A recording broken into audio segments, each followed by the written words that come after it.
same question Lisa asked. Please put a thumbs up or a heart or something if you can see the presentation. Fabulous. Thank you so much. I'm really excited that there's so many folks on this call, and I'm hoping that that it will be helpful. You know, understand that this is a new requirement.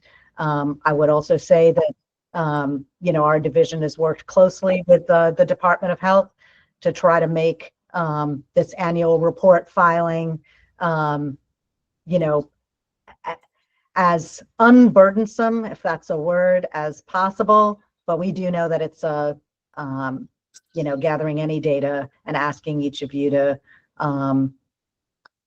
fill out this form is, you know, on top of all the other good work that you are doing. So I just know that it is appreciated, and that you know, we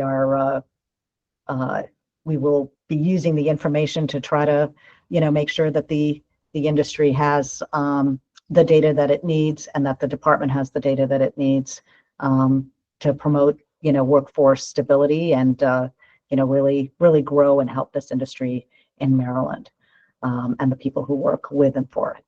So with that, Lisa, if it's okay with you, I'm happy to get rolling. Go right ahead. Thank you. Awesome. So let me just take a moment to introduce myself. I'm Devki Virk. I'm Commissioner of the Division of Labor and Industry, which is one of the divisions within the Maryland Department of Labor. And our division is in charge of enforcing the state's labor standards, including occupational safety and health, wage and hour laws, as well as laws that apply to certain industries like the workplace fraud law, which applies to construction and landscaping, and labor standards that apply specifically to state contracting. That's the living wage law and the prevailing wage law.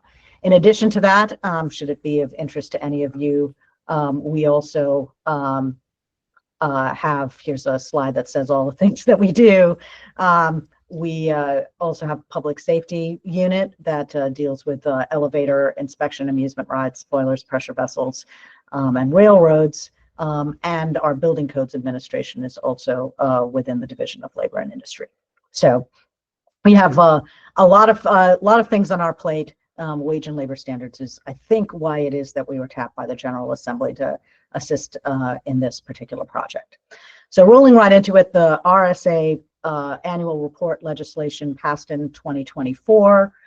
Here are the highlights. It's an annual report that should be filed in September of each year, starting this year as the first year, that identifies the average wage rate for personal care aides, the highest and lowest wage rates for that group, and then any other information that the department deems appropriate.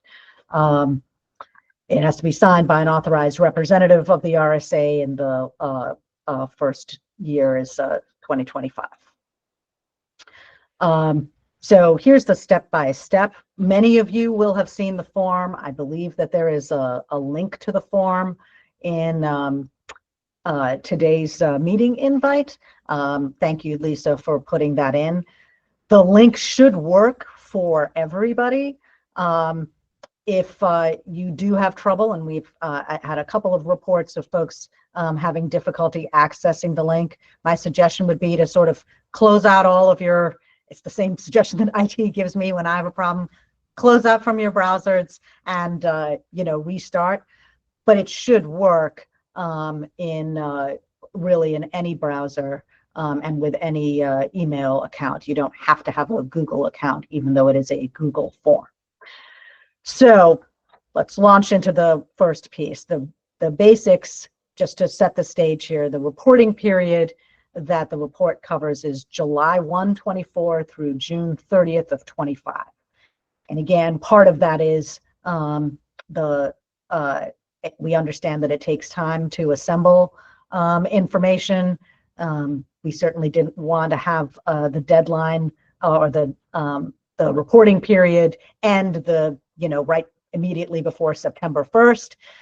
So 2 months seemed like a reasonable period of time to allow people to make sure that they have the information that they need. Coverage. The report is seeking information, and this is per the legislation, about workers who are providing personal assistance services. So not all services that your organizations might provide, just personal assistance services through residential service agencies under one of these programs: Community First Choice, Community Options, Community Personal Assistance Services, and other, whoops, sorry, I have a typo in there, other home and community-based services administered by MDH. So what this is really getting at is the Medicaid reimbursement set of personal assistance services.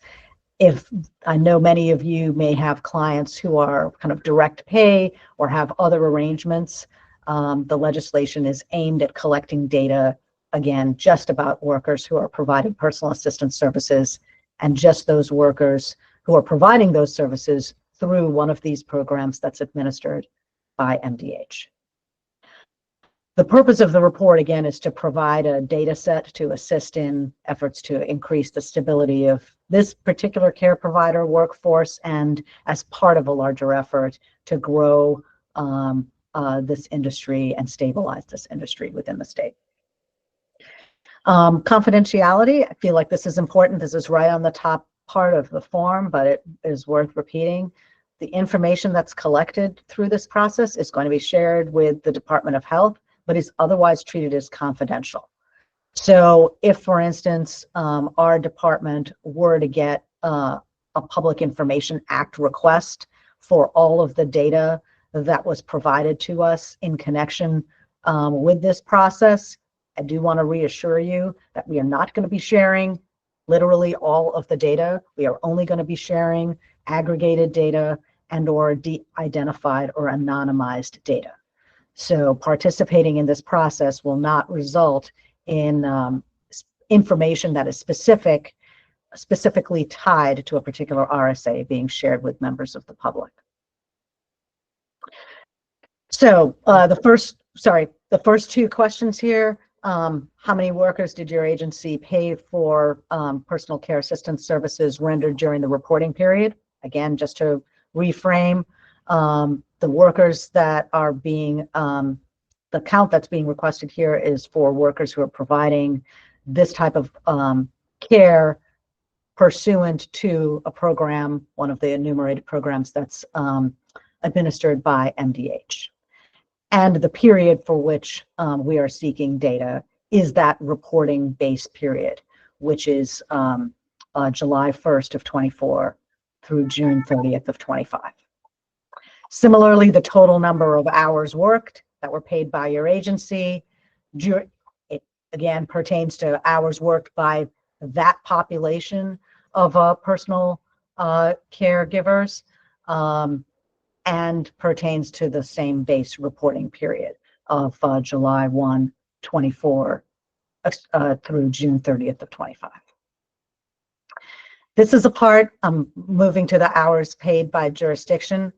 Sorry, I should have said, I'm going to go through all of the questions, and then I know many of you may have questions afterwards. So I just want to make sure we don't get stuck somewhere and that we get through, you know, all of the different screens before taking questions. So I'll try to be very brief. This is a piece that we heard from several of you that you had difficulty with. I apologize. There's just no easy way to create a chart that you can download and then upload again. Google Forms doesn't allow that. So what we said is create a chart in any format that you want. It can be a Word document, it can be a Google document, it can be a PDF, it can be a scan, it can be an image, anything you want. You can like write it down on a piece of paper, take a picture of it, and upload it. And how you upload it is you go to the bottom of this question, and in the red box here, you see there's like there's a button at the bottom on the left that says Add File. You click that button, and it will upload. And you should get a little message essentially saying that that's happened.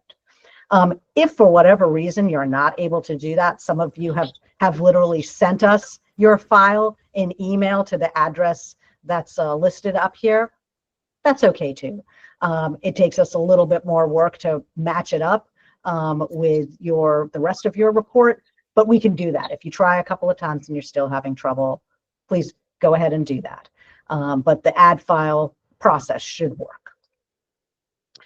All right, question 3 and question 4, again, quite straightforward. The notion here is we want to try to split out overtime hours. I understand from the stakeholder community that hours are hours for purposes of reimbursement under Medicaid programs. So even though you may be paying a personal caregiver at the overtime rate, you are still going to be reimbursed at whatever the standard hourly rate is. And that is why it's helpful, I think, for MDH to understand how many overtime hours are really being paid, because that differential would obviously affect RSA's bottom line and is something that could be looked at as part of a larger effort on the reimbursement rate. All right, how many total PCA hours did your agency submit for payment during the reporting period? That one's quite self-explanatory, I think. Separations, just to be clear here, the purpose of this question is to try to get a sense of how volatile the workforce is. How many people are, leaving, how much stability or instability is there in the workforce. All we're trying to do is find out whether it's voluntary or involuntary. If they left and came back, we want you to count it. All separations, anyone who left your agency, again, during the reporting period, who was providing this type of service, under one of the MDH administered programs. How many people left? 6 and 7 is gross total compensation, and then splitting out in question 7 the gross total for overtime hours. Again, the overtime question is to try to get at the same issue that I identified earlier. It's understood that although overtime is a larger, more significant cost to an RSA, it is not reimbursed differently. And so understanding that differential and that gap is part of what the data that we're trying to collect here. I'll just pause for a moment to say that gross total compensation means gross. It's before you deduct anything. It's compensation, like money in hand for the individual. That's not for, say, reimbursement of transportation costs or, again, reimbursement of costs for trainings or costs that you incur for trainings or PPE or operational costs. It's what you actually pay to the individual in whatever form you pay it, whether it's for straight time or overtime, a night differential, a bonus, a commission, any kind of premium pay, whatever it is that you use to compensate all of your workers who provide these services during the reporting period. That's the number that we're looking for here. And then that similar number broken out, but just for overtime hours. Lowest and highest hourly wage rate, again, of all the people who you employ who are providing personal care during the reporting period, what were the wage rates that you pay them? Pick the lowest wage rate and report it here. The highest wage rate and report it in question 9. The citation here to the Code of Federal Regulations under the Fair Labor Standards Act is just in case folks are not clear about what a regular hourly wage rate is and what's counted in it and what's not. It's commonly referred to as a base rate or a straight time rate. It's basically the rate that the person can expect for a regular hour of work, exclusive of premiums, overtimes, differentials, bonuses, things like that. All right, the average hourly wage rate calculation, I hope that the example was helpful, but I'll just walk through it quickly here. It's an unweighted average. So it's all the rates divided by all the workers. So again, the example is supposed to illustrate what that would look like. You have 7 workers. These are the rates that you pay them. You add all of the rates together. You divide by the total number of workers, in this case 7, and that equals your $18.62 in this example. That's the average rate we're looking for. There are many ways to calculate an average. This is not the only way. That's why we made clear, but we do think it's the simplest way. The other way to calculate an average is through what they call a weighted average, which, say, worker 1, who's paid $17.50 an hour, only worked 100 hours during the reporting period, and worker 4, who made $20 an hour, worked 1,000 hours during the reporting period. A weighted average would require you to actually multiply the number of hours worked at each rate and then divide by the total number of hours. Our assumption was that that was a more difficult calculation for your agencies to make, and that really all we're trying to do here is get a sense of, on an individual basis, what's the average, again, hourly rate that you are paying people. So we settled on an unweighted average. All the rates divided by all, summed up, divided by all the workers. The next 2 sections, the last 2 sections of the form, ask about other compensation. And again, I don't know how common this is, but to try to capture how common it is was the purpose of this question. How many workers do you have workers who work overtime? Do they receive a shift differential? Do they receive a bonus or an incentive pay, commission, tips, etc.? Just check yes or no for each one of them, and then for how many, similarly for the benefits, we've enumerated a few benefits that RSAs may provide. If you don't provide it, check no. If you do provide it, check yes. And then the next set of questions for each one of those is how many people actually receive it. And again, this is to get a rough idea of sort of what is the total package, essentially, that employers are providing for this particular population of workers. This last section asks essentially for costs, and they can be estimates in 3 categories. These are costs that are excluded, and I'm a little out of my lane here, and Lisa, please do jump in if I'm getting something wrong, that they're excluded from the calculation of what compensation is in terms of compensation paid to caregivers under the Medicaid 80/20 rule. So those 3 categories, as I understand them, are the costs that your agencies incur in providing required training, again, the costs that your agencies incur in subsidizing or paying for travel costs for this group, and then finally for costs incurred for personal protective equipment. And that's it. Then the statute says that you have to affirm that you're authorized to submit the report. So this is just a checkbox of yes. Review your answers. Make sure that you have provided information is accurate to the best of your knowledge, because that's what the attestation is saying that you are doing. And if you have questions about the form, or you have difficulty with submission, or you need to amend your answers, you look at them later and you realize that you did a calculation wrong, or that you either have additional or different information, just write to us. We are trying to put together a team who will be there to answer questions more promptly. I know the 3 or 4 of you who've written to us, we're going to try to get back to you today if we haven't already. That's what I've got. I appreciate your patience in going through it, and I'm happy to take questions. Thank you so much, Devki. We have about 5 raised hands, and I'm going to try to go in their order. The first raised hand is Dr. Louisa Umuna?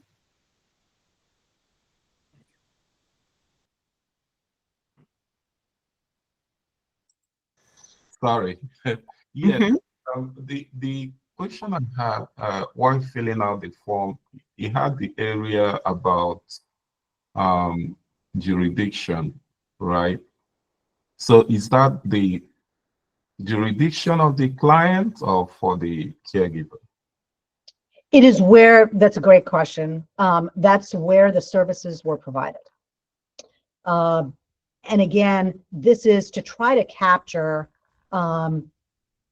where the services are being provided, because that can affect what the labor costs are for providing those services, right? So Montgomery County has a higher a floor than much of the rest of the state, just as a for instance. Some of the other counties do as well. And that's not reflected, as I understand it, in the Medicaid reimbursement rates. The rate is the rate is the rate for every hour of service that's provided, regardless of where in the state that it's provided. So trying to parcel out, where the services are provided will again, just like overtime, hopefully provide some data to identify how big that gap is between what you're paying for the labor and what you're getting reimbursed for. That was the purpose of that, of the chart. And it's where the services are provided. Okay, thank you. Okay, the next hand we have is Angel Mercy Caregivers, LLC. Yes, good morning. I have two questions. The first question is if the agency still doesn't have clients that they can report, how do you go about it to fill out the forms? And the second question is, I've been trying to get into the Department of Labor account. I had an account and I'm having problem going in there. So what should I do? Thank you for the question. If you don't have any workers to report, you can just, the form will take a 0. It'll take zeros in all of the relevant, you don't have any workers, you didn't pay any compensation, you did not spend, again, for this particular population of workers, you did not spend or incur costs for training, PPE, etc. If all the answers are zeros, just put zeros in the form, include your RSA's information, attest to it, and submit. The form will take zeros. On the Department of Labor account, I guess I'm assuming that's the Unemployment Insurance Administration's account. If you put your email in the chat, I'm trying to figure out how to make sure that we can get back to you. Probably the easiest thing actually is to email the Employment Standards Unit, the plus SB 371 email address, and we'll connect you up with unemployment insurance, who can help navigate the issue that you're having. Okay, thank you so much. Because I had registered an email, the same email, I did register it, I wrote it down, but the system could not even allow it. Interesting. But it allowed it allowed me to log in the agency ID number. So I Okay. could even go in there.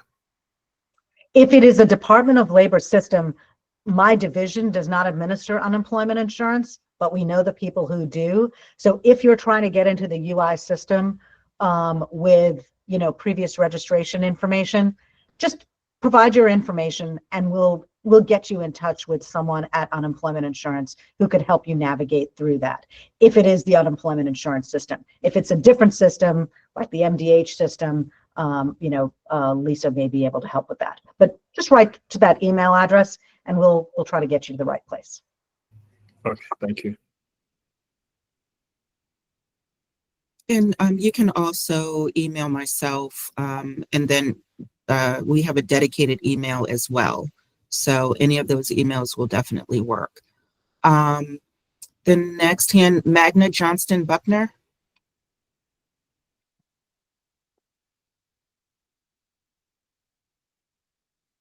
Okay. Wilfred Condi.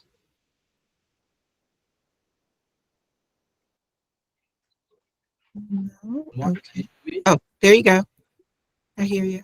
Yes, my question is going to the Department of Labor and also also your department, Ms. Lisa. In regards to wage, sometimes we get the pay as a flat rate that we get from Medicaid waiver. We don't pay overtime. I mean, there's an overtime and holiday rate and this wage rate. We don't get compensated by Department Medicaid waiver for those over holiday time and or overtime, something like that. How can we get about getting that reimbursement on that? So, sorry, I'll speak on the data collection part, and then Lisa, obviously.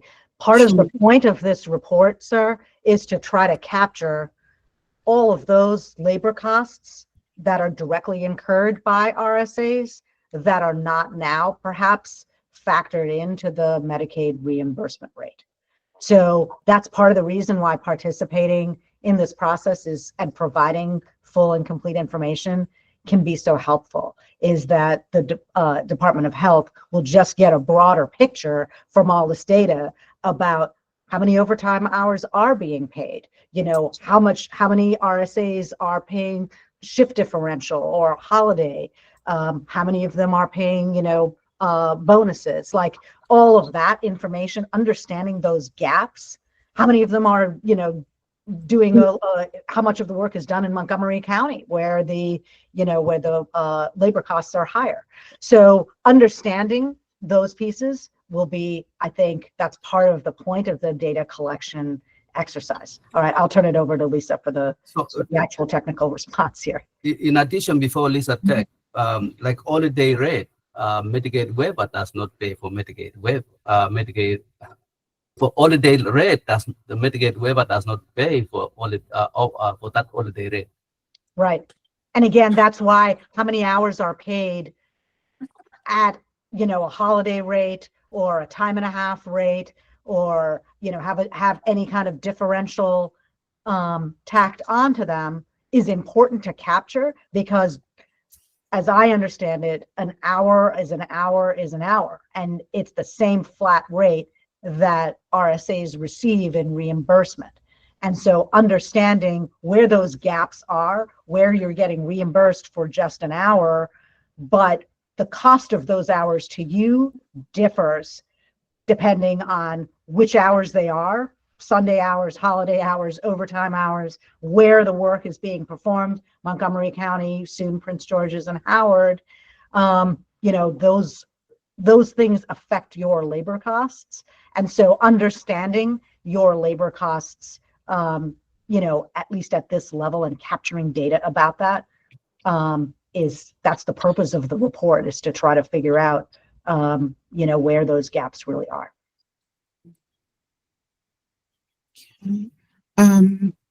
Thank you, Deputy. Yes, Medicaid does not pay for overtime. I have listed I put a link in the in-call messages of our rates and how they're paid, and it's per 15-minute increments. So yes, we do not incur the cost of your nurse or any type of overtime. I want to go back to Magna. We called your name, but we didn't hear you. So I'm going to give you a chance to ask your question. Magna, you still? Yes, I'm here. Okay, there you go. Good morning. Yeah, sorry about that. So I have private pay patients, but I don't have any Medicaid patients. Should I still fill out that report? I think the answers would be yes, submit the report, and just if you don't have any caregivers who would be covered, who are providing Medicaid reimbursed services during the reporting period, just put in zeros and affirm. Yeah. So can you just send me an email where the report is so I can fill it out? And the other thing I wanted to ask is, I'm willing to do Medicaid patients, but how do you get them and what are their rates? I don't have those information. Are you there? I'm here. I don't know the answer to that question. I think I heard Lisa say that she was Yes. putting the Medicaid rate information in the chat. Yes, the rates are in the chat. All of our Medicaid rates for CPAS and CFC. The link is there. That is also a link to our website. All of our rates are on our website, so they're always available. Was there another question? So, so how do you get the Medicaid patients? Do you have to sign up with you guys, or do you have to just mark it just like you do for any other patient? Well, you have to apply for Medicaid. So you have a Medicaid number, correct? Yes. Okay, so you already have your number and you have to do your own advertising. And just put your name out there, and the supports planner that is assigned to each of our participants will choose you off the list. All of the names of the agencies are on our website as well. So the supports planner will be able to choose from the website and also choose from our LTSS Maryland system. And that's how you're placed on a plan of service for an individual. Oh, so they have to choose me from the list. So how Yes. do I know if I'm on the list? I'm sorry, How do I know if I'm on the list? because I emailed you. So you're on the list. Oh, so I just haven't been frozen yet. Yeah. Okay. So that's Okay. what I had one last question. Is Uh-huh. if you could just drop in the email the where you get the form that you gotta fill out the 000s on. I just put it in the chat. Awesome. So, and it is also, someone's saying they got an error message, sorry. We'll try to troubleshoot that, but it's in the chat, and it's also in the, I believe the responder link is in the meeting invite for this meeting as well. And if you have trouble with the link, etc., please just email us and we'll try to triage that and get back to you and make sure that you have what you need to be able to fill it out. Apologies if there are technical difficulties with it. We try to minimize, but don't always succeed. Okay. Thank you so much. So we have about 10 more minutes. I'm going to try to get as many questions in. If we do not get to you, please place your question or comment in the in-call messages, or please feel free to email me. Hello? Yes, so the third hand, one second, the third hand that's up, if you want to speak, please raise your hand or put your question in the in-call messages.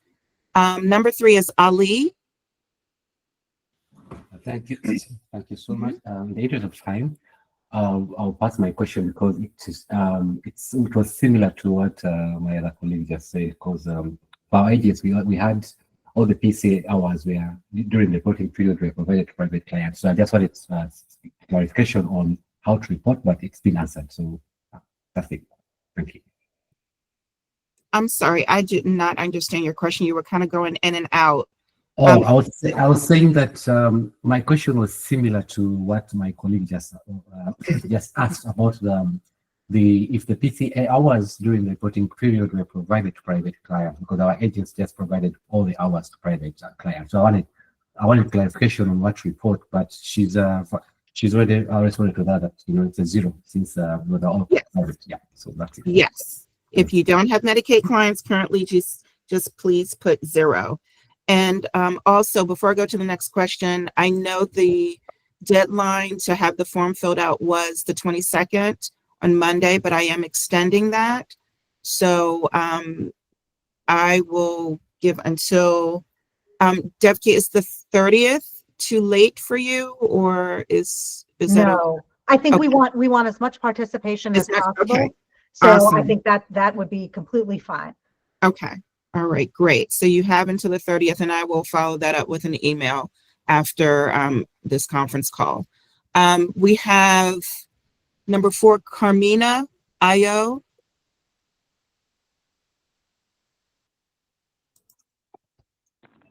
Hi, everyone. Can you hear me? Hello. Hi. Yes. Just asking about the follow-up of these forms. Like, are we going to get a detail as to your reporting if changes are going to be made, because it's such an imbalance, as you stated before, in this industry with, we're competing with the nursing homes, and, some of their minimums right now is $25 or $23 an hour paying these aides. So, with the seniors and the disabled, that's such a disadvantage to them, because it's, such a high turnover rate with our aides, looking for better jobs, and, things are hard. So just wanting to know, what is the feedback that we should expect from what this data that's being collected? Thank you. How long Thank would you. that, Thank you. how long would that take? Because, right now, I think the lady just wanted you to go at the question. Our rate is $25.60. We're not paying overtime. We're not, we're trying to get 2 people just to work 40 hours. People are looking for full-time jobs. Like, in order for the RSAs to make money, we literally have to have volume. And, we're chasing the support planners who sometimes are not responsive. And, it's just like a power kind of driven industry where people have power. They respond to you. Sometimes they don't. It's all about, again, marketing yourself. We're all out there for sure. But we just want to make sure what we're doing here is just not you guys gathering this data and then we don't hear anything from it. And we're all like at a disadvantage, because I think we all want our seniors to be cared for properly, to have, the right people in place. And at the rate we are, it's hard to do so. And most of these Amen. Amen. Thank you for that. That's powerful. I Very, confirm. very, very powerful. Yeah, when you Very said powerful. I please support let me it. get that question. Thank you. Reach me. Extremely powerful. All Yeah, right, they let don't. let's let Devki answer. Thank you. Okay. Yeah, the short answer is the labor's role is to create the report, collect the data, and then we expect to turn it over to the Maryland Department of Health, to Lisa and their very capable team to digest and try to figure out how to factor that in to their processes, and their role in administering these programs. So it is a joint effort. All I can tell you is once we get all the data in the form, we have it in a spreadsheet. We'll look at the spreadsheet.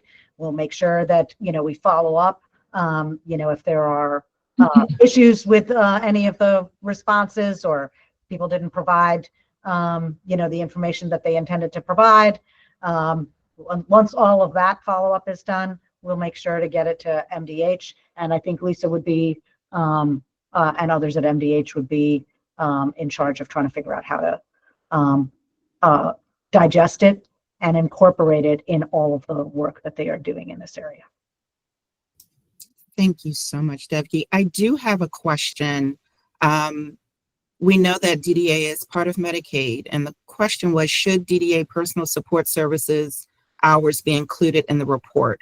Are you looking at those hours separately, or those providers separately?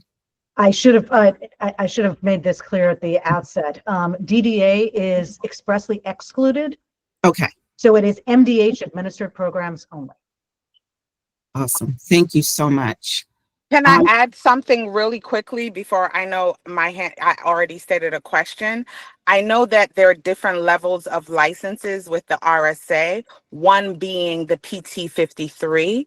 I know a lot of people are having problems with getting to the next level of PT 53 because they keep getting denied by Marianne Little, and she's pretty much impossible to level with or understand what's going on. So some of us, to make more money or just to be profitable, we would like to advance our licenses, but a lot of people aren't getting approved for the PT 53. Which one, sister? So I'm sorry, but PT 53 is private duty nursing, and that is not part of the program that I oversee. That is part of the REM department. So I can, give you an email of someone to speak with, but I do not handle that division. Can I just say one thing, please, when you finish? I just don't want to miss this. Is that Magna? Yes, can I just give one clinical clarity? Mhm. So, if the rate is 26 and 25.60. It's about 26. Yeah, 26, right? 25.60, she said, or 26. So typically, most of the aides, because of cost of living, not taking at the lowest rate for 8 or 12-hour shift, 18 to 20 hours, $20 an hour. And for each hour that you pay a person, you have to pay insurance, and that is at least $1 to $2 per hour they work. Plus, you have to pay taxes, which is another 10% of the rate. So if you, by calculation, to produce the service, you're equaling the spend to the reimbursement. So you're actually producing the service as a gift, as a gift to the client. If you should do the numbers, and there are more things you have to factor in. Like, I don't know how the reimbursement works because I don't get. Maybe you don't have to pay, but like for me, my payment comes to QuickBooks. That's either 3 to 5% paid to QuickBooks plus all the account and all the fees. When you added all that up, it would be nice to have an accountant on board to give a good clinical picture to the department and the state, to let them realize that 25.60, it may cost the agency more than 25.60 to produce the service to seniors. A lot more. I understand. However, not to mention overtime and holiday rate, and these are labor laws. Okay, but one time that you have to put in that are mandatory if somebody's working for you like over a year. So okay, so let me just put a disclaimer. We do not set the rates here at MDH. So I do hear you. However, we have no control over the rates that are set forth. You will have to lobby with your legislature. That's in Annapolis, okay? We are given the rates and then we give them to you. So I do hear you. However, you're going to need to talk to the legislature for your district, okay? We do not set rates. So if that's anyone's question, I'm sorry, we cannot do anything about the rates, okay? I know some of you still have some questions. If you still have questions or comments for Devki, please send me an email and I will get them to her. But we want to move on to our other presenters. Devki, thank you so much. This has been a great presentation. Thank you for enlightening us and letting us know what information we need to place on the form. If you're still having problems with the form, I can resend that at the conclusion of the conference call. Debbie, did you want to say? Yeah, I did want to say one thing. First of all, thank you, Lisa, for inviting us. It's a real opportunity for our division to make connections with all of you in the RSA community. We do appreciate this is year one. You may not have kept your records in the way that we are asking for the data. If that is the case, what I would say is just do your best. The purpose of the data collection in the form is to try to figure out what's happening in this industry, again, to mutual benefit. So do your best. And if you have questions, you can email us. Lisa, just want to make sure, can you do a transcript of the chat to make sure that we get all of the questions? Because then that way our team can try to follow up with people individually also.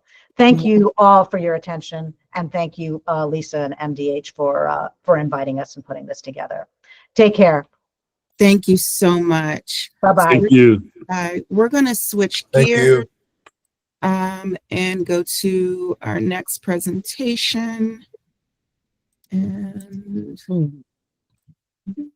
give me 1 second. Okay. I have a question. Sure, you got 30 seconds. So I was wondering, like, the process with MDH once the participant is waiting on their waiting for EDD's approval. I've had so many people just waiting and waiting and waiting for this approval before they can start, and you can't reach anybody. You can't go down there anymore. Like, I just don't understand that part of it. and why it Yes, takes so long. that could be a whole nother hour to talk about that. So there is a dedicated email for EDD. I can put that in the chat. We as well, we do on behalf of the supports planner, on behalf of the provider, the participant, we also send emails to EDD. They are short-staffed. We are kind of in a waiting game with you as well. And it does take some time.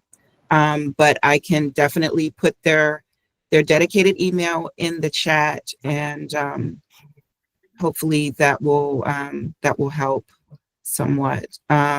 We can't speak on eligibility since we just handle the providers and the services. Okay. But I will put that in the chat. Next, the presenter that we have next is for nurse monitoring, Londa Lesby. She is the clinical unit supervisor and nursing program consultant. Londa, are you on? Hi, yeah, I'm here.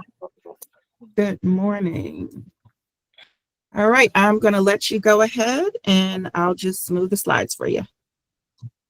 Okay, so I am just going to give you a recap of basically what personal assistance services are.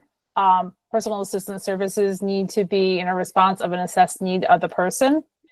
They need to be what is considered medically necessary or medically indicated, and it needs to be cost effective without sacrificing quality. So a pretty good example is if you've got someone that has a private duty nurse of an RN, and then you're asking for services that is being done by an unlicensed service, and they're actually needing that RN, we would provide services with an unlicensed person because we would be sacrificing the person's quality of having a licensed nurse over someone that is unlicensed, which would be cheaper.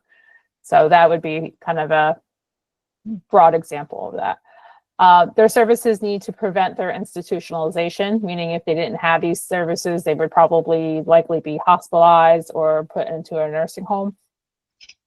They can't duplicate other services. So if they're getting services to support their activities of daily living through maybe DDA, CFC is not going to provide services for that same activity of daily living. It needs to be approved by the OLTSS in order to receive those services. And for the services we're talking about, like Community First Choice or the Community Options Waiver, that is by submitting a plan of service to MDH. And they have to be rendered by an active enrolled Medicaid provider. Next slide. This is just some of the information about personal assistance services. So they do assist with activities of daily living. We cover the activities of daily living of bathing, hygiene, grooming, dressing, the ability to walk within their home on the same level floor, being able to locomote within their home and into the community for medically necessary services, transferring to and from the toilet, plus the toilet hygiene, their ability to mobilize in the bed, and then also the ability to feed themselves.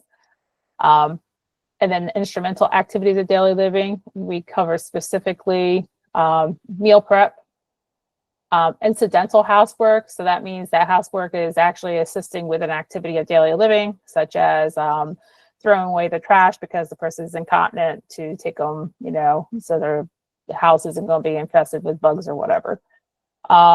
Or wiping up the bathroom after they use in the bathroom or taking a shower.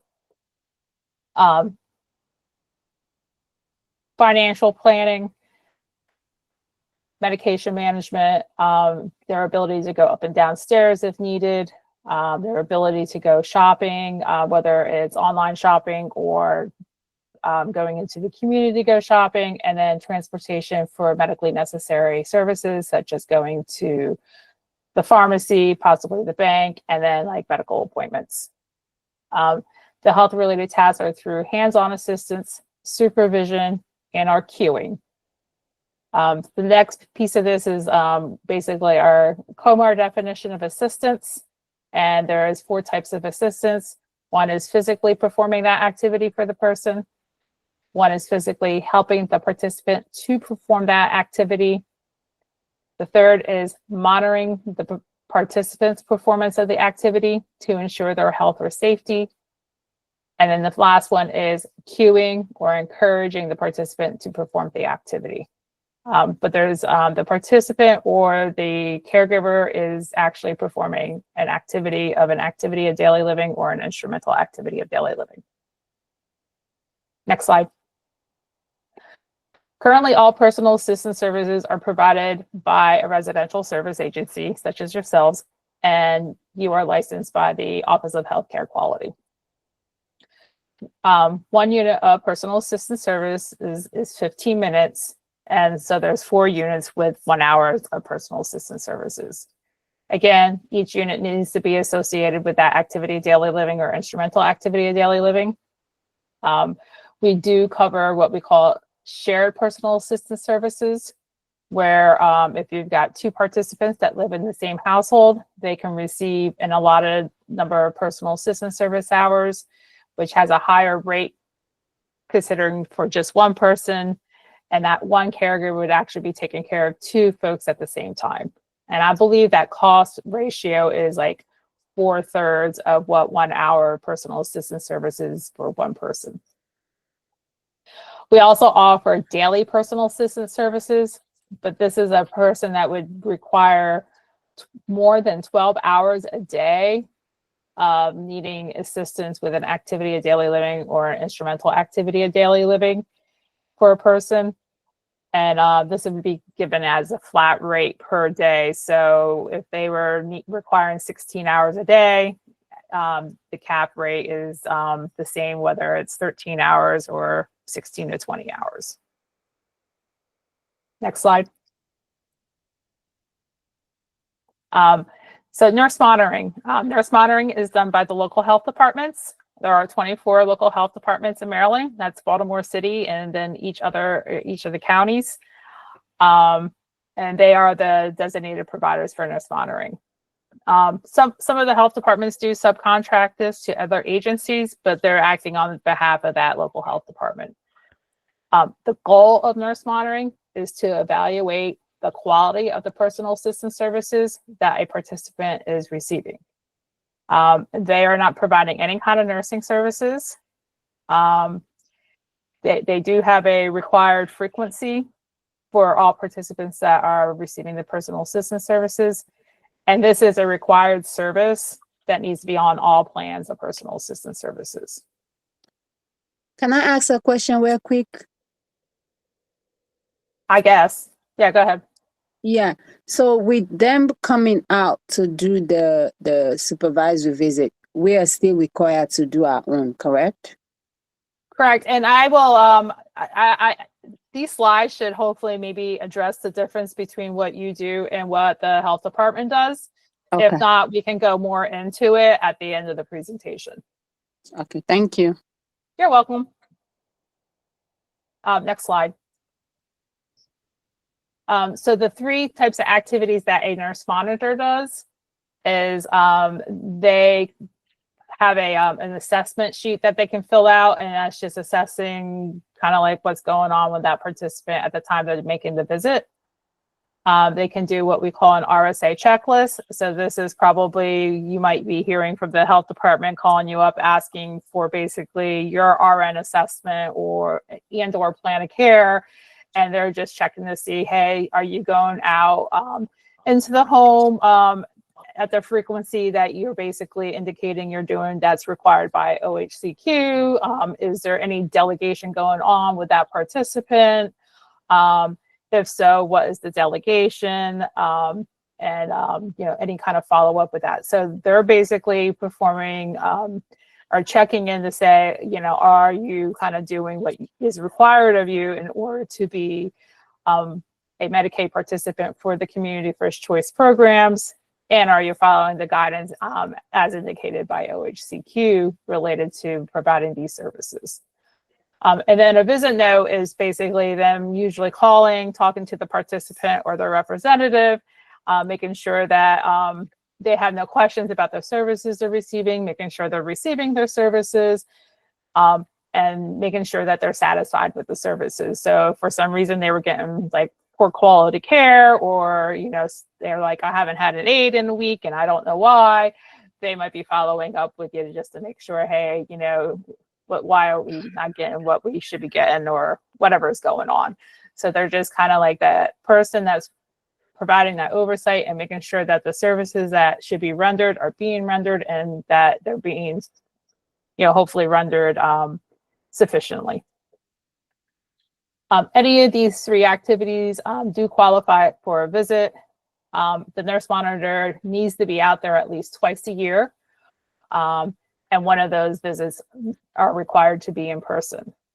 The first one needs to be in person within the first year of services, but after that, it pretty much satisfies the above requirement of the nurse monitor.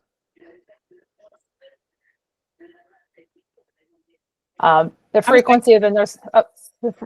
I'm sorry, can you repeat that again, please? You said the first assessment needs to be in person, but the reassessments, they don't have to be in person? Yes, but this is the health department doing it. This is not what you're required to do. So these are nurses that are coming out by the health department, that are coming out, and they're making sure that what you guys are doing and what the aides are doing within your agencies are basically efficient, sufficient, and they're providing the checks and balances, making sure everything's a-okay, the person's satisfied, you're providing the services the way they're supposed to be, and everything's good. So they're either visiting that person, which is required at least once a year, and it's required after they become a participant in person, or they're following up by making a telephone call or kind of checking to make sure we have the documentation that's needed from you guys, the RSA agency. I have a question, if you don't mind, because I've been doing with nurse monitoring for a minute. Is that Patsy? Patsy, I'm sorry. We're going to hold all the questions to the end. Just kind of hold your questions. Yeah, hold your questions or put your hand up in line. So we're going to get to the last part of the presentation, because there's some things that she may be covering. So we're going to hold questions until the screen says questions. Okay, everyone? Thank you. Okay, thank you. All right, thanks. All right, we can go on to the next slide there. A nurse monitoring visit can be more than that twice a year, but that is an agreement that usually comes between the participant or the representative and the nurse monitor. A participant or the nurse monitor can waive to those minimum, and for all participants, they have to be seen or called twice a year. But others, actually, they come out and see them more often. We can go on there. Next slide. And this slide's not relative. This is just a nurse monitoring waiver form. And basically we upload that into LTSS, which would be more related for the supports planner. The frequency for plans of service will actually show that the nurse monitor is for 4 hours a year. This is to ensure that all plans reflect the minimum amount of nurse monitoring visits. Again, as I stated, that's twice a year. And again, the health department can provide these nurse monitoring visits more than twice a year. Next slide.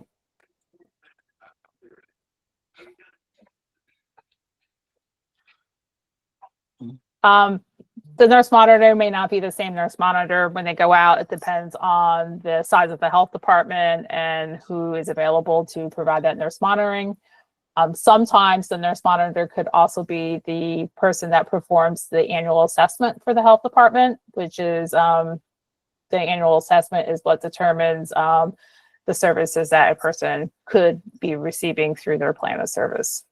The nurse monitor does not train the personal care workers that actually are providing the assistance.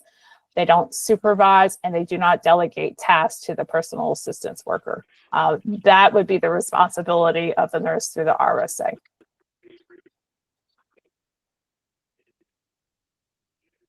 Next slide. And this here is really kind of like a side-by-side comparison of the RSA nurse versus the nurse monitor. So the RSA nurse, their responsibilities are detailed in the OHCQ regulations, which is found in COMAR 10705, particularly I think 10705-12. And then the Maryland Board of Nursing Delegation Rules, which is found in 102711. The RSA nurse's responsibility is to complete nursing assessments and care plans in line of the frequency required by the Office of Healthcare Quality. If they're responsible for delegating a skilled nursing task, in most cases like medication administration, then obviously you would be required to do this assessment with a plan of care every 45 days. If you're dealing with the self-administration of medication and you're monitoring that self-administration, then the requirement would be doing the assessment and a plan of care every 90 days. And if you're not doing anything with delegation or the self-administration of skilled nursing tasks, then the frequency would be at least once every 4 months. Again, that's found in 10705. And this is what the nurse monitor by the health department, this is one of those things that they're looking at is, are you providing that delegation, oversight, or none of the above to the participant? And is that, oversight appropriate based on that participant's needs? An RSA nurse can provide the nursing services.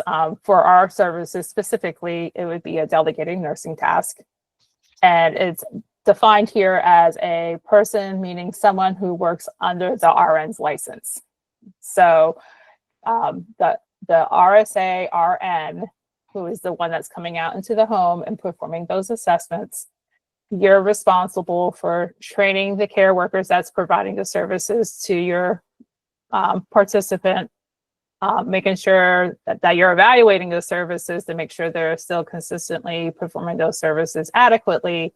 And if there's any skill needs that person's needing as required under the Maryland Board of Nursing delegation rules, that you are delegating it and you're indicating that they're competent in performing those skills, and if needed, have the correct certification, which is that bottom point. You're responsible for training, supervising, and evaluating that personal assistant worker. The nurse monitor, which is the local health department nurse, is basically responsible for the rules under the Community First Choice or the Community Personal Assistance COBAR, which is basically needing to come out at least once a year. Ça va bien chez toi? J'ai besoin de ton expertise. Sorry, Ton please, ancienne expertise. Okay. please mute your devices.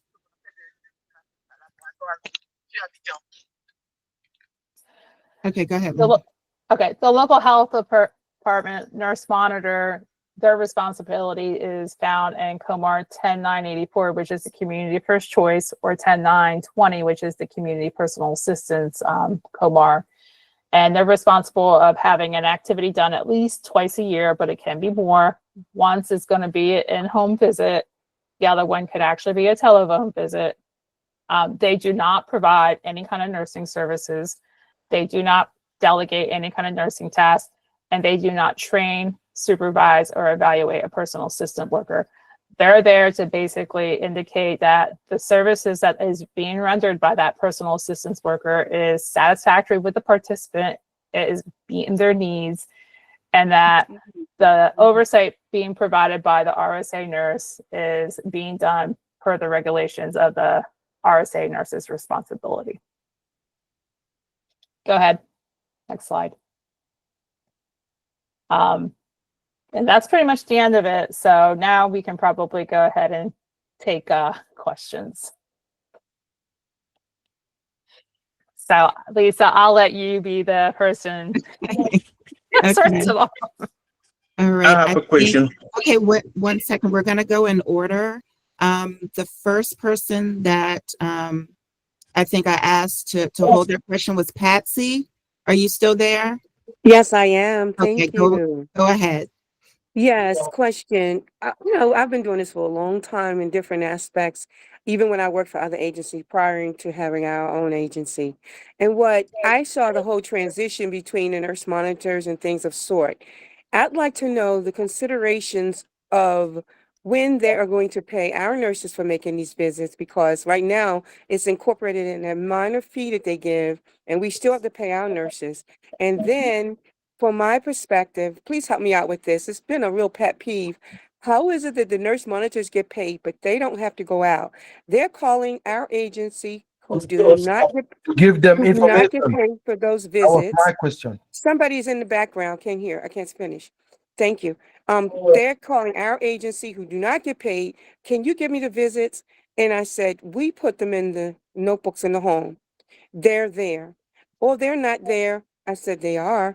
And the patients are saying they never saw the nurse monitor. They didn't come. So I kind of feel it's abusive to agencies, this whole process. And when will it be reevaluated? And who should we communicate with to get it reevaluated? Because it's totally unfair. They should not be getting paid and we're not getting paid.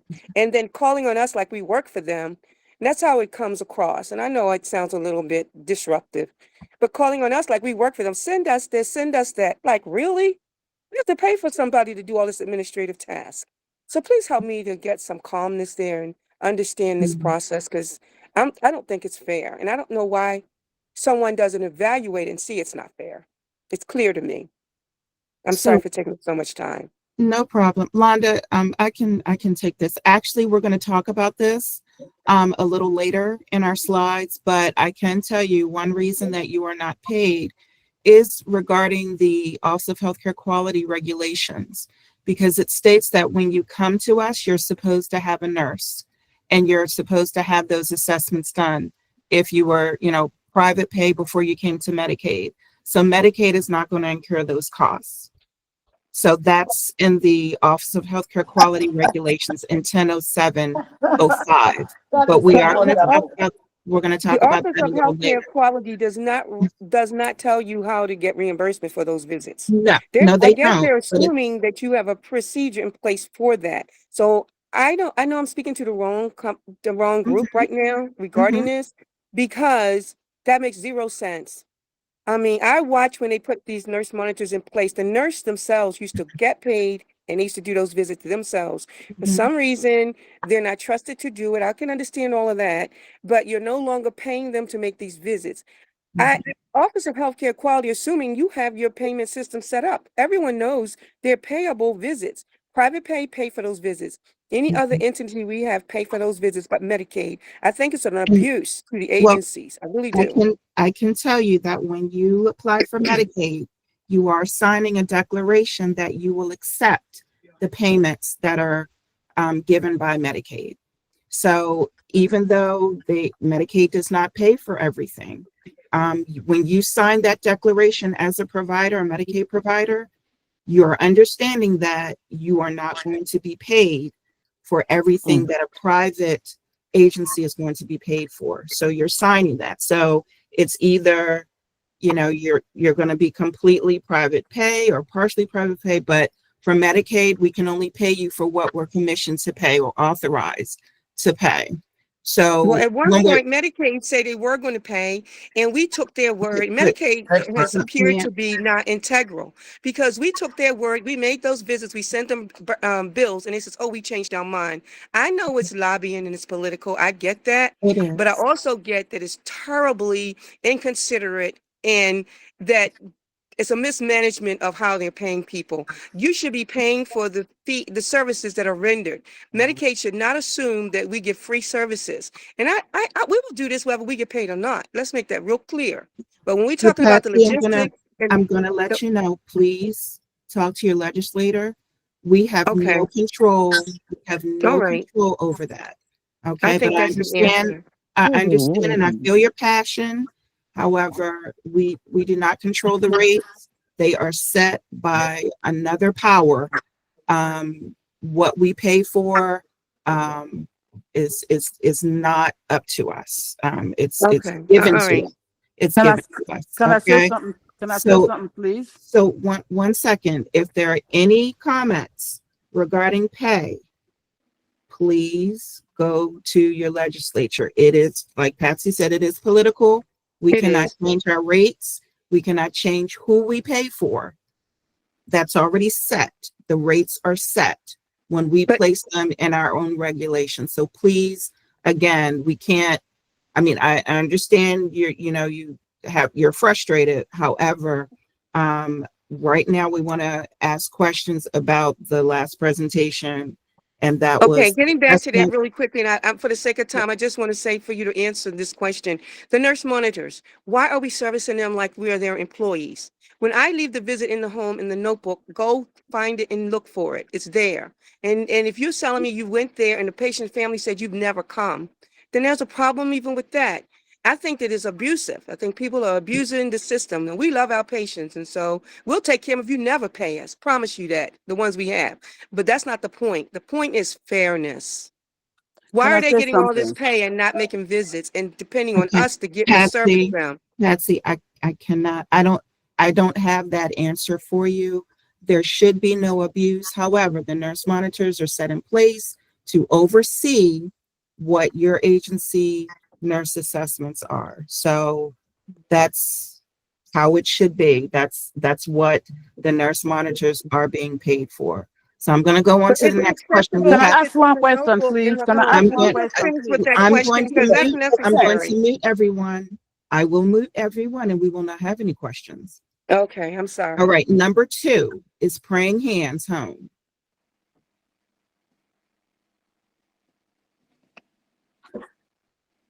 Are you there, Praying Hands? Praying Homes Home Healthcare Services. Number 3 is Naomi.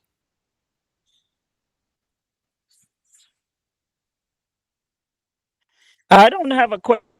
My hand is raised accidentally. But I Okay. appreciate you guys. This is a Sure. well-needed service. All new agency and older agency. This was very timely, and I appreciate your efforts, even though it sounds like some Hello? difficulties, but Mhm. these are kinks that will be worked out. So you are, Lara, Yes. appreciate. Thank you. Thank you so much. I appreciate that comment. All Star Care Customer Service. Hello? Yes. All Star. Oh, is this Praying Hands? I'm sorry. Yes, All it is. Star. Yes, it is. Okay. I was trying to unmute. I'm sorry. No Well, problem. I had a question for the previous person was on there. I'm concerned the annual report. My concern, I was trying to go into the portal and actually navigate it, to retrieve some of the information on the total hours and all that. I was having issues with that.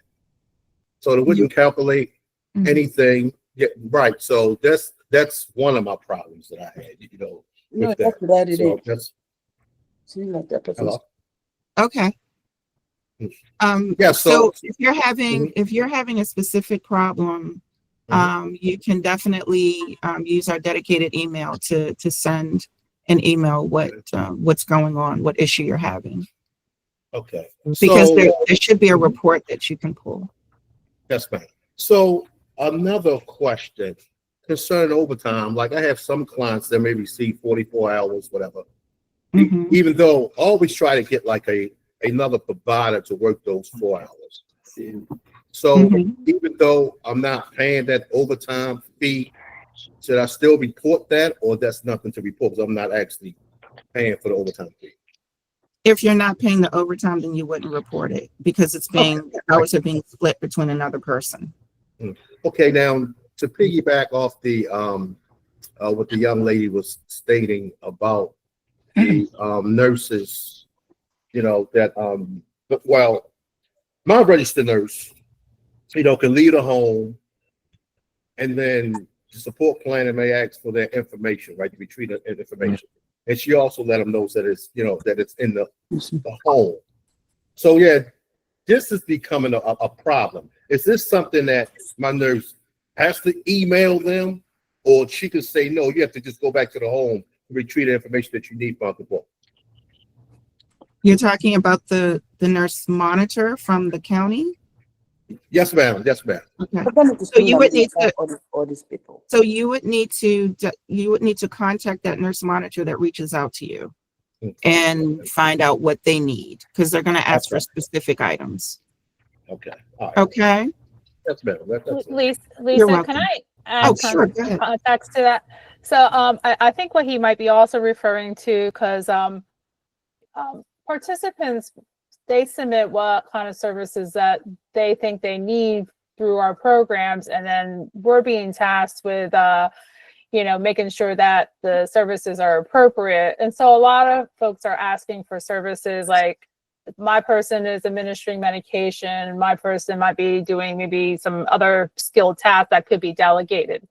And if we have no documentation that's actually supporting what they're requesting, the support planner is then going to be reaching out to probably your agency nurse. Now, this would be something between your agency and probably the support planner is, well, our documentation's in the home, go out to the home. I mean, that's, I think you're right. But what we're requesting from the department is, are you following the rules that are found, under basically the OHCQ and the Maryland Board of Nursing delegation?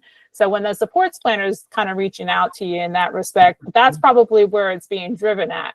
If, we have sufficient documentation, or they're able to go to the home and find that documentation and provide it to us, that's fine. But that might be a conversation that if it's a lot of work on your end, you might want to be having those conversations with the supports planner or the supports planner's agency, and maybe make a workaround on that. Okay. So just to let you know, I mean, I see how it could be an impact, and that's definitely been a big hot topic over the last few months. But we're requiring that if we are actually providing that delegation or that oversight per se, we're requiring that documentation. And so how they go about getting it, whether it's from the participant's home in the book or contacting your nurse, that's pretty much where it's going to be. Thank you so much, Londa. I omitted the first hand that was up. I think Edith Taiwo. Edith, are you still with us? Yes. Mm-hmm. Yes. Good morning. Mm-hmm.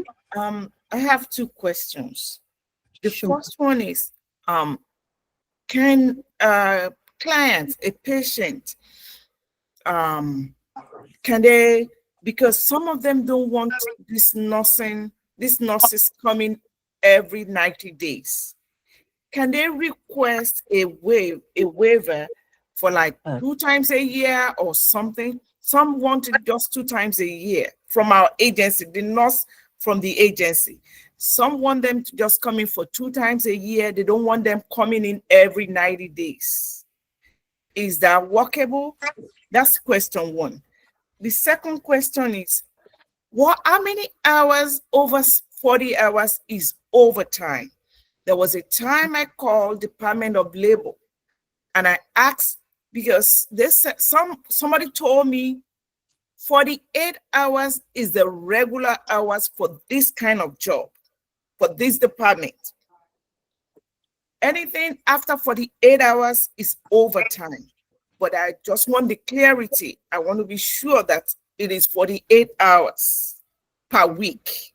That's anything after 48 hours, that is when the overtime comes in. Those are the 2 questions I have. Londa, you want to take the first one? I don't remember. What was the first question again? The RN assessment twice a year?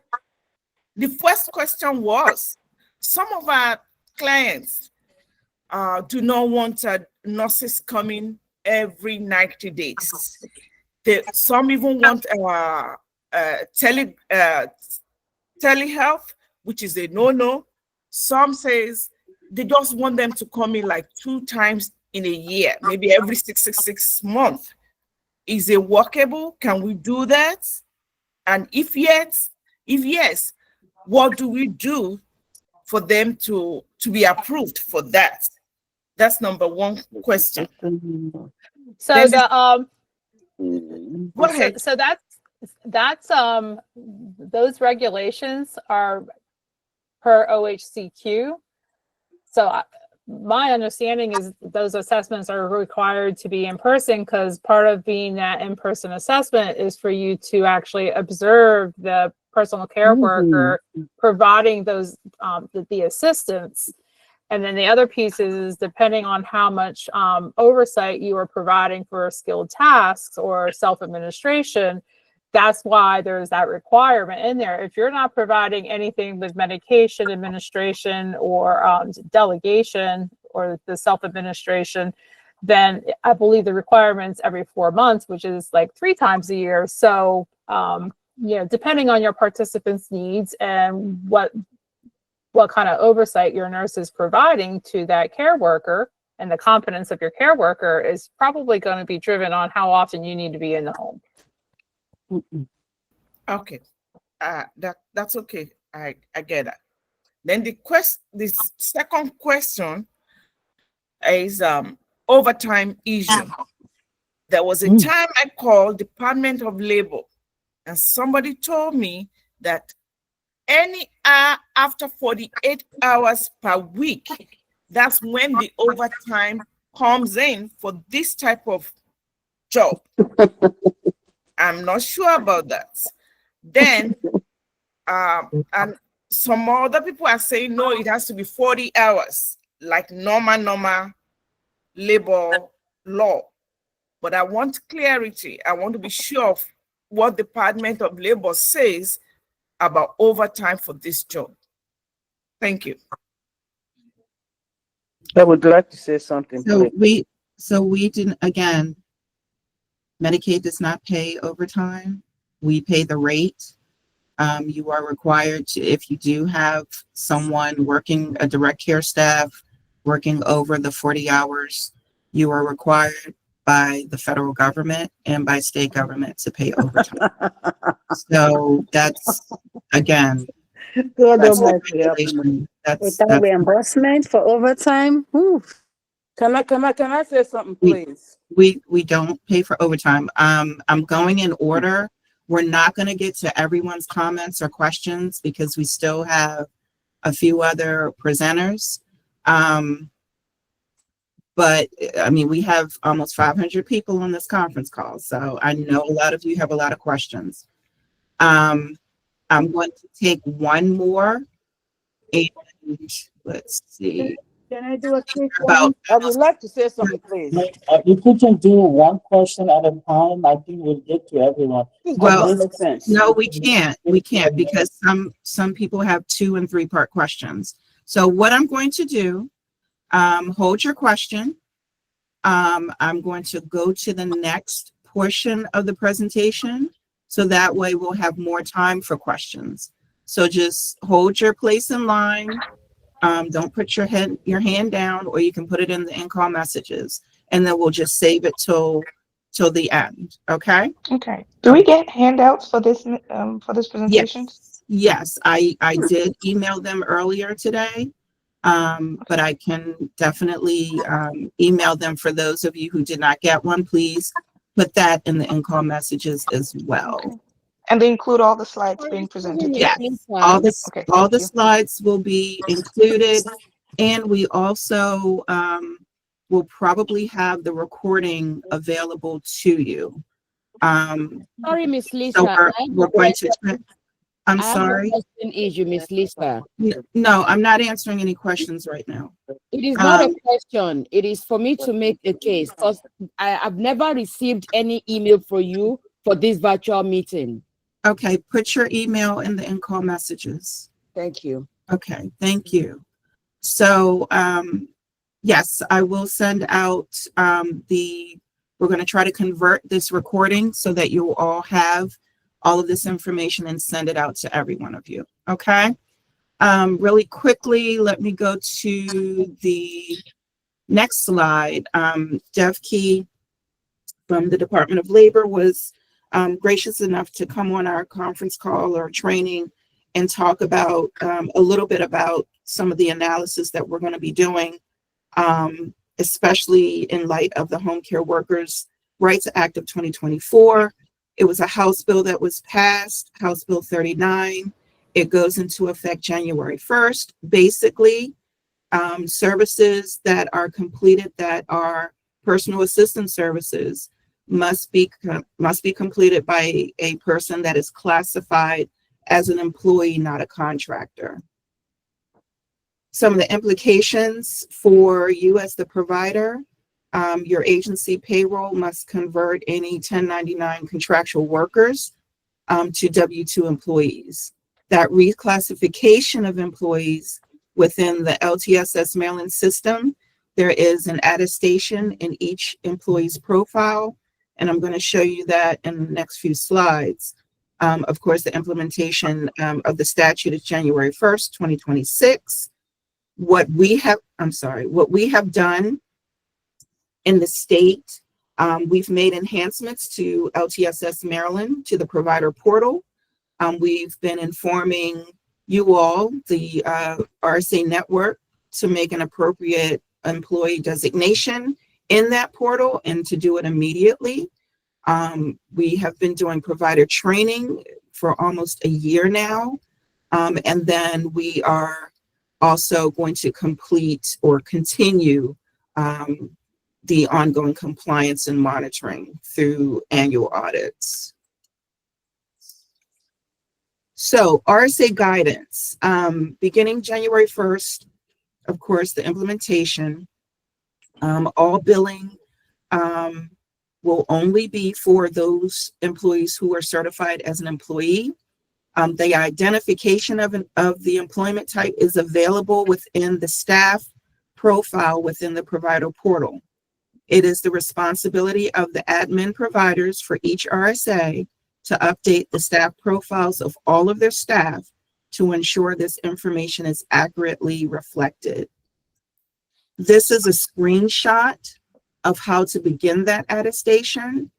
To begin, access the staff profile of your staff member within the portal and click the edit button, which is at the bottom of the page in the portal. And you'll see your page should look like that. The next page should be an employment type. You'll see a red asterisk, and there's a drop-down box. And it will ask you to make that attestation of who that employee is, what their designation is. Are they part-time, full-time, or if they're a contractor? If they are contractual staff, you will not be paid for them beginning January 1st. So the next, I just want to take a quick. There's someone that's not on mute that's laughing and it's interrupting the presentation. Can everyone please make sure that they are on mute?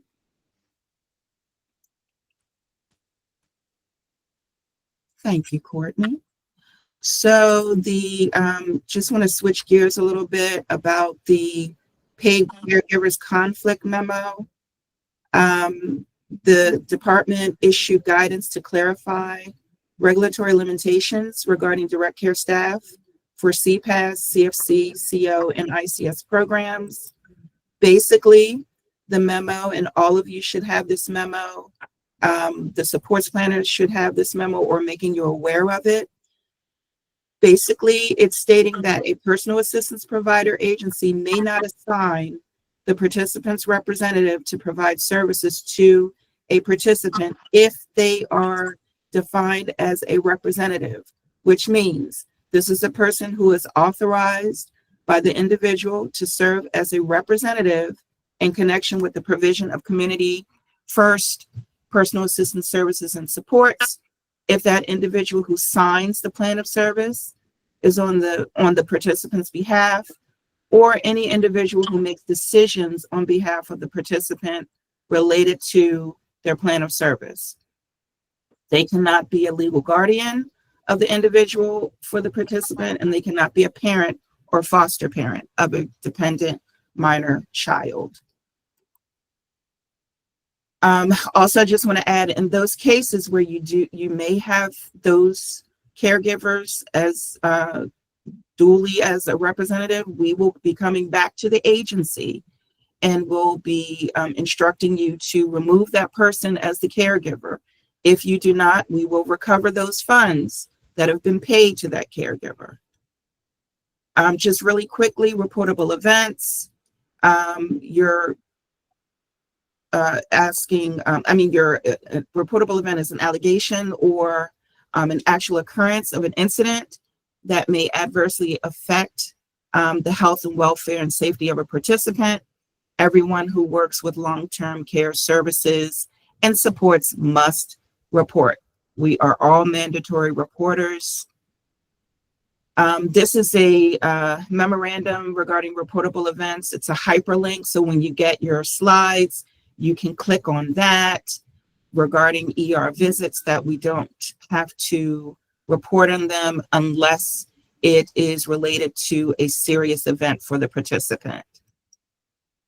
This is also the service notification form. This form should be received by all of the agencies before you start services. The supports planner is supposed to give this to you prior to you starting services, or we cannot guarantee your payment. A new policy with the emergency personal assistance hours. The department has announced a change in the process of requesting emergency personal assistance services. It was effective July 14th, and the process has moved from email requests to actually putting the emergency services on the plan of service. So I know there are probably still some more questions and comments, but we're going to go through to provider enrollment and a compliance refresher and billing and payments, and then monitoring Medicaid fraud.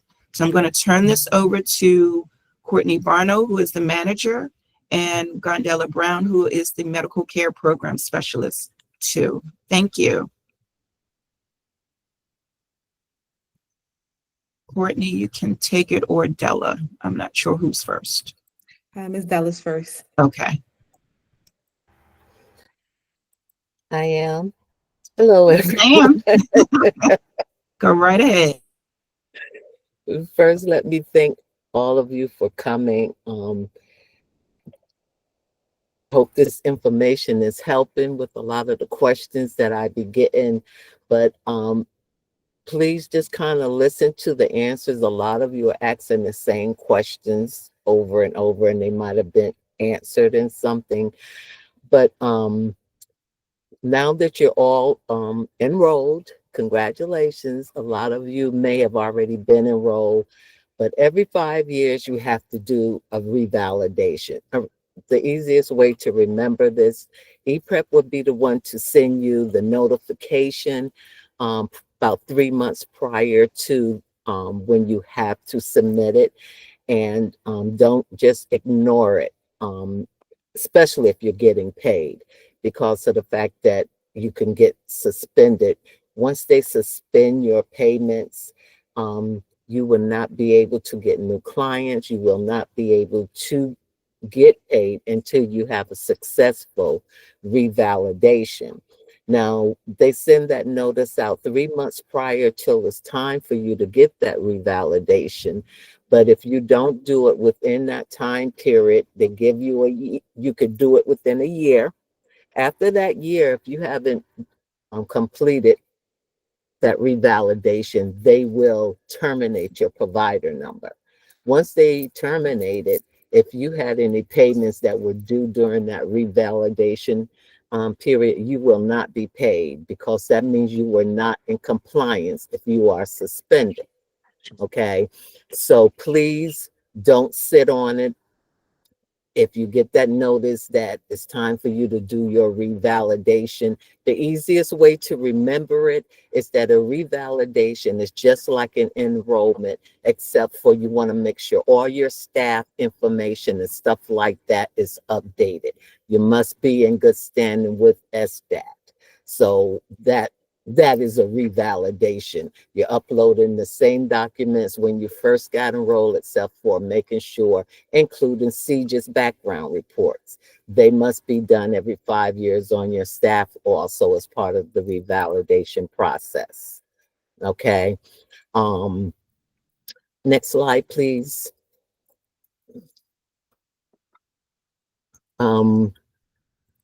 This just explains the Affordable Care Act explains why you're required, that you are required to go through this process after the initial enrollment revalidation. And providers have been assessed, categorically risk level of limited, moderate, high. The risk meaning for fraud, waste, and for abuse. We do not accept RSA licenses that where you cannot give medications. Okay, so we don't even accept them as enrollments because your person may not have to get medications right now, but what happens if they fall and they need medications for pain? So we do not accept RSAs that cannot do medications management. Okay. And revalidations are like every 5 years. When you're changing your licenses, you're changing your business names and stuff, that is a supplemental application. It's not a revalidation application. It's not a new enrollment. It's called a supplemental. And if you're changing, let's say, your address, you have to have the new RSA license, first of all, from OHCQ, and you have to be in good standing in SDAT. So, and you have to upload both of those documents when you submit that supplemental application for that change.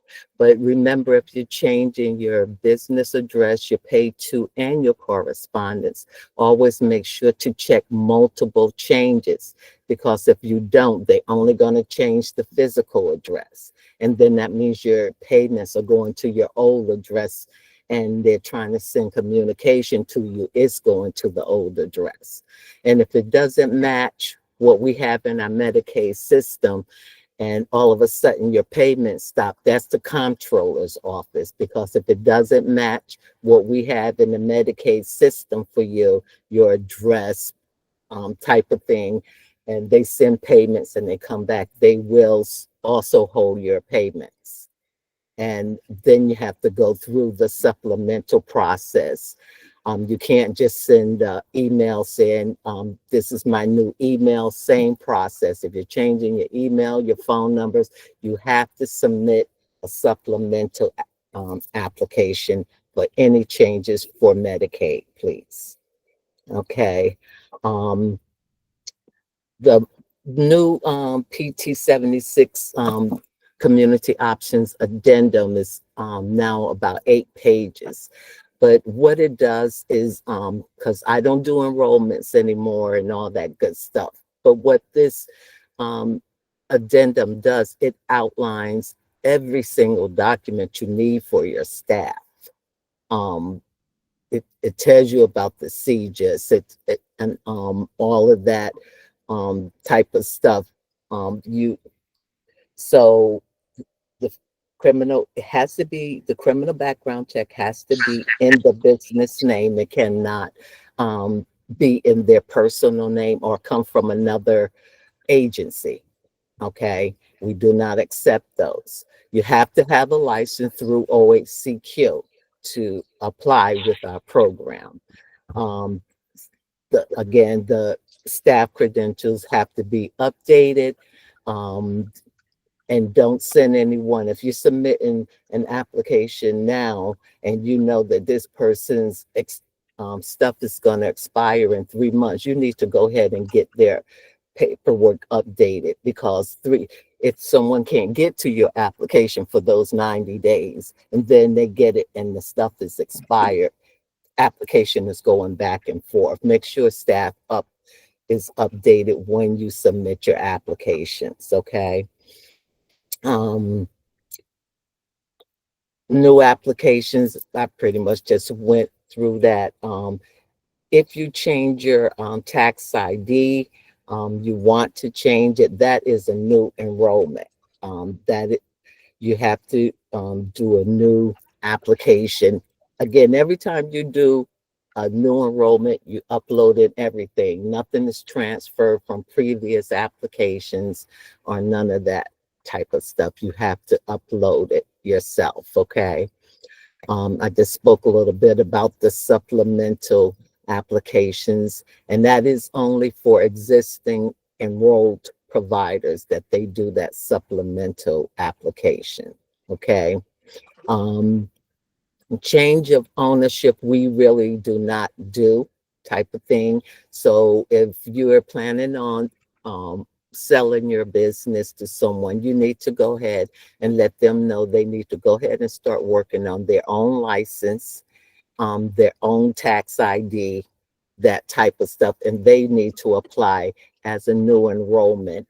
And they should try to do it before you're really ready to close your business, so that that approval could be, you know, there in time. And we cannot disenroll anyone anymore, okay? Unless it's emergency, then yes, we can, of course. But do not mess with that disenrollment button, because if you accidentally hit that disenrollment, you will be disenrolled that day, and then you can't get any payments. Then you got to, then they make you start all over again, type of thing. I'm trying to read your notes, Courtney, about the caregivers. Not all have to be med techs. But they, so yeah, so don't let me get you confused there. They don't all have to be med techs, but the RSA license must be with medications management. And you also should always, this federal list of excluded individuals, always check that prior to hiring staff, because if they're on there, they cannot be hired to work for Medicaid. There is no waiver type of thing that our organization provide for you to give to people. And I just had an incident yesterday. If a family member or a friend just wants to be a person's caregiver, if they refuse to get the background check, they cannot work for this program. They have to get that background check in the divisions, in the RSA name, like everyone else. And if they refuse, they cannot work for this program. Thank you, Tracy. Courtney, are you ready? Oh, one more thing before we get started. A lot of people ask about, how do I get clients? Okay, think outside the box. Most of the places are far out that really needs these help. These immediate places are just so, please, Naomi, please mute yourself, please. Oh, Yes, thank you. They have a thing of, I lost my train of thought for a minute now. But just think outside the box. A lot of these You're talking about applications for a lot of these places that are like out in Allegheny counties, over the water, all of these places, they really need agencies. So you got to think out where you go down there, you put your flyers out, you be willing to hire in that area. Most people pick someone, a family member or a friend, to be their caregiver anyway. So if you only have to go down every 90 days to check to make sure that they're being taken care of properly, that's how you have to think about it. Don't be afraid to go out there, put your signs up and saying, hey, I'm here. But you got to realize you don't necessarily have to send your staff that far to work. You hire in that area. And then, because a lot of the RSAs, it might be one down in Allegheny or Carroll County. So everyone feels they have to use that agency. So you go out there, the support planners, there's no need to call them and say this and that, because they are not allowed to assign clients. You have to go out there, you have to find the clients, and they just work with the support planner. Hey, this agency helped me get to you. I want to use them. That's how it works. Okay. So just think outside the box when you're trying to find clients out here. And we also take children under the age, children. Okay, but we are not going to pay parents to take care of their children under the age of 18. Okay, so the parents cannot be caregivers for their children if their child is under the age of 18. Okay, thank y'all. Thank you, Courtney. You're welcome. So I just want to make sure that you guys understand provider compliance basics, the COMAR that you want to ensure you are reading upon, that you stay up to date with. This is the slide you'll find it on. So if you ever have questions about what your obligation is as an RSA agency to the program, we've not only given you our regs, but we've also given you OHCQ regs, which we also follow. Next slide.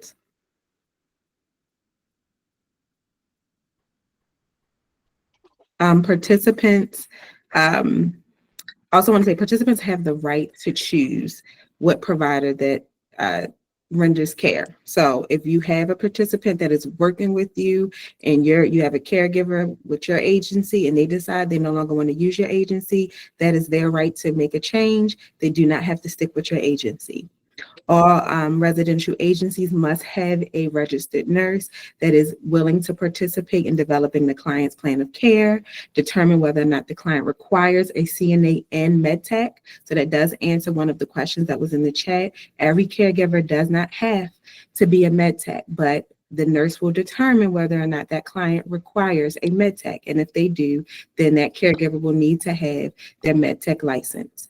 They have to participate in training and retraining of individuals, and they have to oversee the implementation of the care plan, provide delegation, and provide.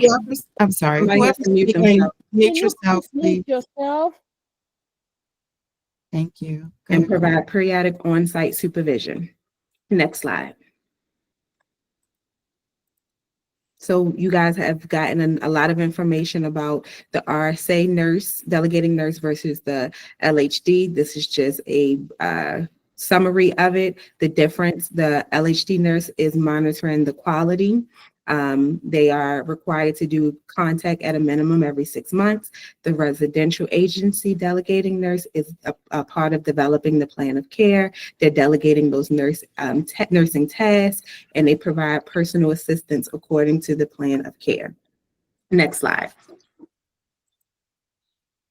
This is so some provisions to the regs for 10.7.5.12. I would definitely read it. Make sure that you guys fully understand it. This is an OHCQ reg. So we pulled this reg from OHCQ and we follow it under our program regs. Next slide. And the slide that I'm sure you guys all want to talk about is billing and payments. I ask that you do not interrupt me while I'm going through this. I really would like for you all to hold your questions until the end. And depending on how this conversation goes, I am willing to schedule some time where you guys can email me, and then we can set up a group setting where we can go on case-by-case scenarios and talk about maybe some challenges you've had with billing. I will make sure that is like a 2-hour slot, and I will not allow providers to overtalk me when I schedule this. We will have order and decency. So if you have a question related to billing after this, that is a personal question or a billing question that is not broad, I would ask that you hold it until I put out that date and time. It'll be a 2-hour slot, and we all can kind of get on and talk about individual cases and, you know, bounce ideas off of each other. But I don't want to take up too much time with those type of questions for this meeting. So LTSS guidance. LTSS is where, LTSS Maryland is a system where you guys can conduct your payments. So that's where you register your staff, and that's where you submit your payments, and then you can also pull your reports. That hyperlink, which you all have been emailed, is a part of the slide. If you click on it, it will take you to the training environment within LTSS. I highly suggest that you guys utilize it. I think it was about 15 providers that put their emails in the chat. I did send those out while Lisa was presenting. So you'll have access to that hyperlink to click on it to get that LTSS provider portal, and you'll find the training modules there. Next slide.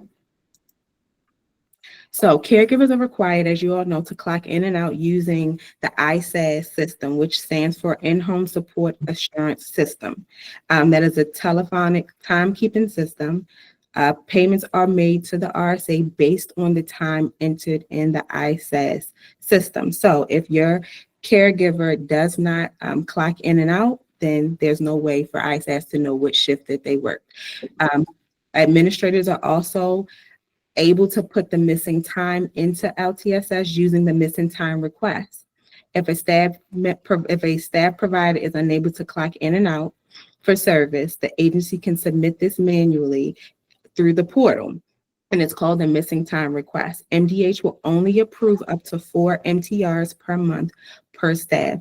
So please make sure that your staff is not going over those 4 per month. And I highly suggest that you develop a policy with your staff for missing clock-ins. So if you have a staff that's constantly missing clock-ins, that is an internal process that you need to work on within your agency to reprimand that staff member.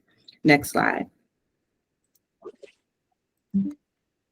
Payments are processed weekly and are direct deposit every Friday. Paper checks typically take 10 to 14 days from the date of processing. So payments for this week will close. Processing for this week will close tomorrow, and you'll be able to review your remittance advice on Saturday, which means the payment for this week will go out on next Friday. Agencies interested in direct deposit must register using the ACH form, which is that hyperlink from General Accounting Office. If you click on it, it will take you to the most recent direct deposit form. That has to be submitted to General Accounting. We do not process direct deposits here at MDH. Next slide. If for some reason you say, hey, I didn't get my check, I didn't get my direct deposit, something is going on, you want to email the check tracing unit at MDH. Please, when you send them an email, provide them at a minimum the information that's on this slide. They're going to need your provider MA number, your tax ID, the check date, the check amount. If you have the check number, the remittance advice number, and all of your information for them to reach back out to you. If you're missing any information, it will be a delay in the response. So please try to give them as much information as possible when you reach out. Next slide. Providers experience in billing issues, such as, hey, I didn't get paid, I have denials. You can submit your request through the provider billing support. If you click on that hyperlink, it will take you to our incidents reports, and you'll be able to put it in, and someone from our team or the LTSS team will respond. Some of the questions are repeated. So what it does is it kind of backs up our queue. So if you submitted a question, if you submitted it 10 times, we try to go in the order that we receive them. So try to provide us with as much detail as possible. I'm getting somewhere you're giving me the participant's name, you're giving me their client ID, but you're not giving me the dates of service in question. So you're not letting me know what dates of service you haven't been paid for. You're just telling me that I found that this person, I got a response that they were ineligible for payments. I don't know what payment date of service you're talking about. So make sure you include that information in your request. I want to point out that providers should not withhold payments from employees or caregivers if they are having a discrepancy with MDH.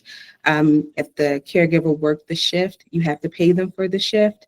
You still have to follow Maryland labor laws regardless to provide a payment issues. So we also did give you a hyperlink to Maryland Guide to Employment Standards. Make sure you click on that hyperlink and read that information. Next slide. We've also given you guys some resources such as the past resource guide, the policy guide, ISAS resource guide.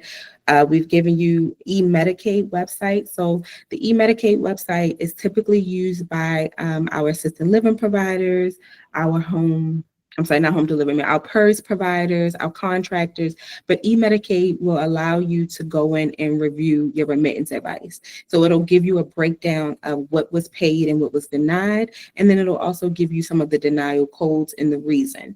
I always tell providers it doesn't hurt to use eMedicaid as a check and balance. So if you are trying to reconcile billing and you're pulling the report from LTSS, but it may be a little funky or you're not really understanding it, I found that eMedicaid, that remittance advice is a little bit easier to read for some providers.